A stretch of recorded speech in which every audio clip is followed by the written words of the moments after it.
Aquarius, my air babies, positive vibes, motivation, inspiration, elevation, love, light, positive energy, goodwill, peace, and healing, abundance, and prosperity all your way. Please like, share, comment, and subscribe. This page has been a blessing to you. Check out my link tree. Link is in the bio. I do have some special treats there for you.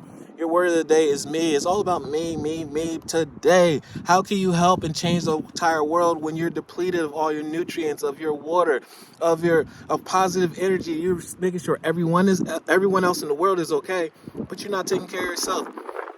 Once you take care of yourself and you're powerful and you're strong and you're healthy, therefore you can go and really help other people. A wounded warrior cannot help another wounded warrior. You can only just become a burden to them where you have to watch each other's back, where you can't really take care of yourself. No, I need you to fill up your cup, fill up your pitcher every single day. Make sure you're taken care of. Pamper yourself today. You only get one body. Treat it like a machine. It will short circuit as such.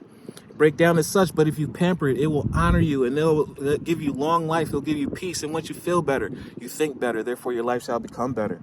I allow serenity to reign in me, and the love I have for myself invites harmony to settle within my being. I listen to and honor and strive to fulfill the needs of my soul. Once your needs are met, then you can help someone else. Love one another. Be kind to one another. Love yourself. I love you too.